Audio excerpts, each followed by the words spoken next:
Record Store Day is the third Saturday in April. My local record store announces their RSD releases a week or two in advance. That's because bands release albums specifically for this event. Well, here's a cool story that I just found out about. On Record Store Day in 2025, previously unreleased recordings by Patsy Cline were released. The album, titled Imagine That, The Lost Recordings 1954 through 1963, included 48 songs, many of which were from concerts and TV appearances before her untimely death. She's in her early 20s. Since we're big fans of Miss Cline here on this channel, I was excited to learn about this album. Two of the oldest songs were recorded at the old WARL studios in Arlington, Virginia, which is not far from where I live.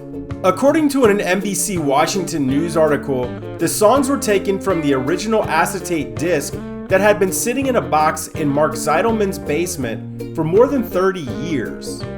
There's two sides, he said. There's an A side and a B side.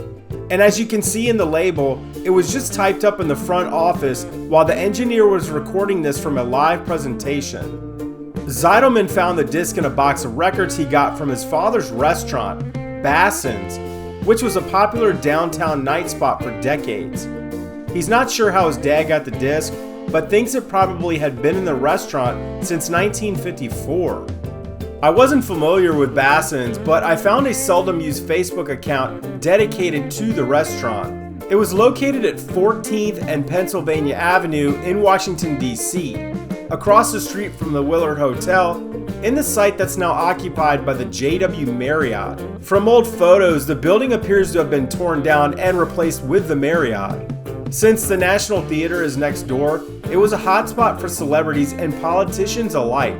I've mentioned it in previous videos, but for the first 6 years of my career in the early 2000s, I worked a block up on 14th and had a frequent dining pass to the restaurant at the JW Marriott.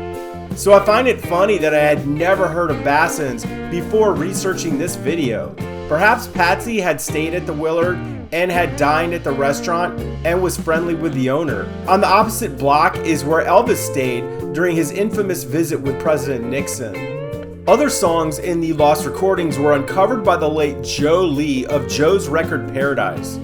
They're from the old Don Owens TV show.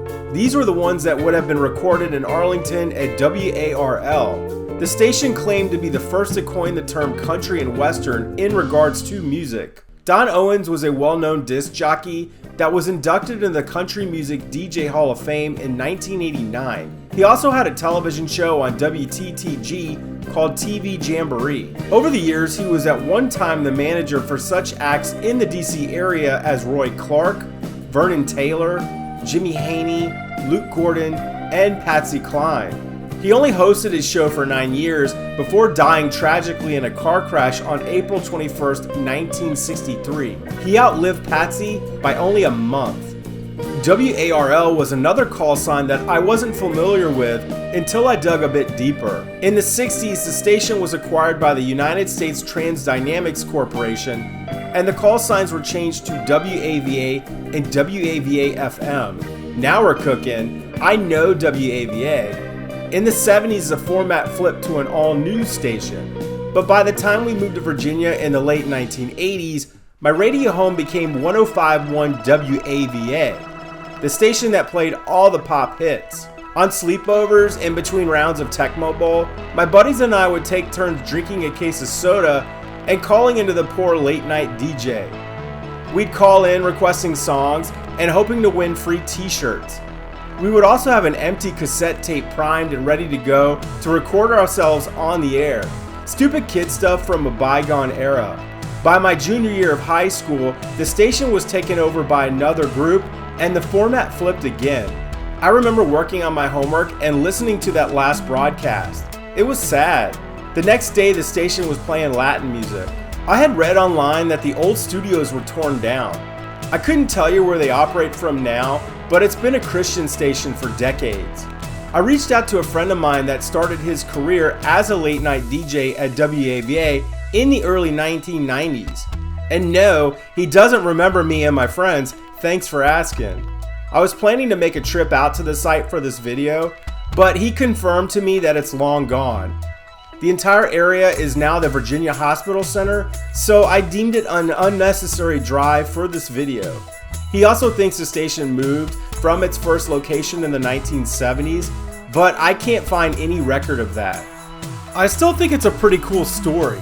Go back and watch the big Patsy Cline tribute that I put together in her hometown of Winchester several years ago in honor of her 80th birthday. It's a good one. We also visit her gravesite.